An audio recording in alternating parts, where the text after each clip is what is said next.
I'm Kai, like, you know, the fractivist that shoved himself on top of a lorry. Kind of been doing this for, you know, a good few years, and is just standing up for human rights and just anything that's just righteous and just.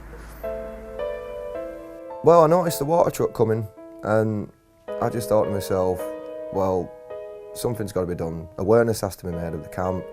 People have got to know what's going on. That's the only problem with fracking. It's the lack of information. As soon as people know that it's our drinking water that's poisoned, then, you know, they're on board. So anything to raise awareness. I saw the truck coming down the road and, well, game on.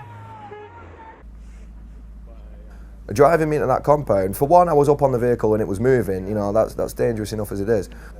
That was fear. That was like feeding me to the lions.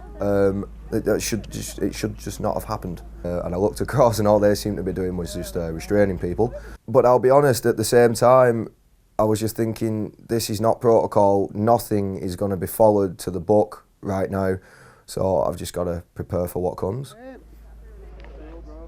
And while I was up there waiting for the release team to come, meditated and kind of just listened, because I don't know why, but there was some awesome acoustics up there. So every single conversation that was going on around the whole place I could hear. Just find my inner stillness and ride out for however long I was going to be up there. So I was kept nice and occupied. We always say we have nothing against, you know, the humans underneath the police uniform or the humans underneath the security guard uniform, but we're well aware of what those, or some of those security guards think of us. When I first climbed up the ladders, obviously that was my easiest point of access, and I locked on originally to the ladders, and then I realised there was a more secure structure on the truck itself that I should lock round. And then after being moved onto the compound, I was just inspecting the truck and just seeing what's about. And obviously I want to make it as hard as possible to get me off that thing, and I noticed the hydraulic pumps at the back of the truck, and I thought, yeah, let's lock onto that instead. Yeah, even though I was locked on, I waited till the last minute when the ladders was up. I'd already been arrested, and then I super glued my hands. I thought, I'm making this a challenge for you, and I wrapped myself around. The chain was around the hydraulic pump, my arms was around the hydraulic pump with my hands super glued together and my body thrown over the top. Not the best way, I've learned, but for what I had at the time and for what I could think in the moment, that was my best way of doing it. The other things that were said were just, you know, catch your breath, Kai, you're doing well before we carry on. Some good pain threshold. And I said, is this a game to you? You know, I was like, stop. Thumb into my jaw, which was, I could feel teeth moving. I still can't eat properly, I still can't open my mouth fully properly. And at one point he said, just comply. And I shouted, I will not comply and I will not conform. And it's only when Foxy shouted from the other side of the gate, you're torturing him, that's when he stopped using the mandibular angle. Just let go, lift yourself up, stop tensing. I'm like, no, fuck you. You're torturing me, I ain't doing anything you say.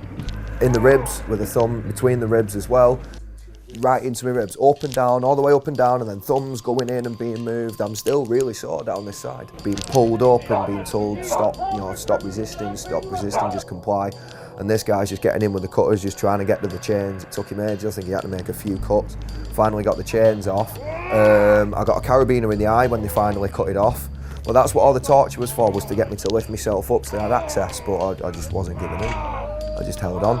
And then when I was super glued still, everyone was shouting and I was shouting, super glued, I am super glued. And all they kept saying was, no, you're not super glued, are you? It hasn't took, has it? Just let go. It hasn't took. And just ripped me open. And it had took. It had definitely took. Because I couldn't, you know, that's it. Even the super glue bottle was stuck between two fingers. You know, I was just stuck. I couldn't even let go of the super glue bottle. That had to be pulled off when I got down from the truck. And they were systematically saying, it hasn't took, just let go. And all that is that them covering their backs. So if that's recorded on video, that's them saying, oh look, it's not stuck. He's not took, he's just holding on. And I wasn't just holding on, I was firmly stuck. I wasn't able to use my hands probably for the 2-3 days afterwards. Peeled all the skin off now and all the glue and that, all the loose skin. And my hands are raw. I tell you what, out in the cold, I can't use them. I'm still getting it back, just numb, burning sensations continuously when I'm out in the cold. And then all the stress and the pain that I was going through just induced an asthma attack. Received no treatment at the hospital minus a chest x-ray, and systematically all the way through the hospital to every doctor and every nurse the police were accusing me of faking it, which probably hindered the way they treated me. And I was in the hospital for I think another 6-7 hours, something like that. All I received was a chest x-ray, my wrist, my ribs, my ears and everything. I think she looked at my wrist, there was a little bit of bruising, she went, "Oh, you just bruised." I still can't use it properly. You know, I can't lift myself up with my left hand because my wrist was being pulled up the wrong way under the hydraulic pump. So the pump's here and my wrist is just getting pulled up this way and I'm just bending and snapping and not cool, not cool. So I'm not going to harm you. I'm here peacefully. Why are you hurting me? Where's the need? And never once did I actually say I will not get down. I said I will get down, I just don't know when. I should have been negotiated with first, that's protocol. Negotiated with, then if they can remove me without causing injury, remove me. If not, sorry, gotta leave me. We said, you've done a good job, you've stood for your people, you've stood up, you've done a good job, you know, I know how much pain I was putting on you, nice pain threshold and that. I'm just like, fuck you. Fuck you. I ain't taking no compliments off you. You've just tortured me, injuring a human being. Why am I not a human to you right now? Why am I an obstacle?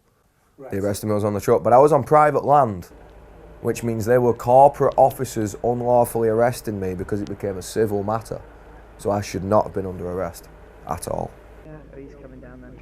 I was disappointed in myself because I only lasted 6 hours. Disappointed. Proud of myself for doing it and knowing that this story's going to go viral. This is going to raise some awareness, that was my idea. But to myself, I was defeated. I was aiming for a few days. And if I wouldn't have been moved in that compound and I wasn't tortured, I'm pretty damn certain I would have lasted a few days. At least 3, that was my aim. I sat with 6 different policemen in the hospital, in just a little room. No treatment, no nothing, just waiting for ages. All right, the hospital was chocker, but you know, I just sat there and I had 2 officers at a time, shifting round. And the last 4 were lovely. I was just telling them all about fracking, just telling them all about why I'm standing, and each and every one of them said, "You ain't a criminal, mate. You ain't a criminal at all. You're standing up for us. We didn't even realise, you know, you stand up for us, our kids, our nans, you know, whatever. You know, you ain't no criminal. Not at all." Guys, everyone out there, stop and think. Planet Earth, we live on it. When it's dead, there isn't another one to run off to. There isn't. The only reason life is on this planet is water. The only reason we're alive is water. You tell me water's not important or fracking isn't harmful. You go 3 days without water, then you come back and tell me that what I'm fighting for is silly. You can't, you're dead. I don't care whether it's legal, illegal, lawful or unlawful. I don't care for the wordings, I don't care for the spellings, and I don't care for the people who are getting in my way. I'm standing up for each and every person, and every fractivist is.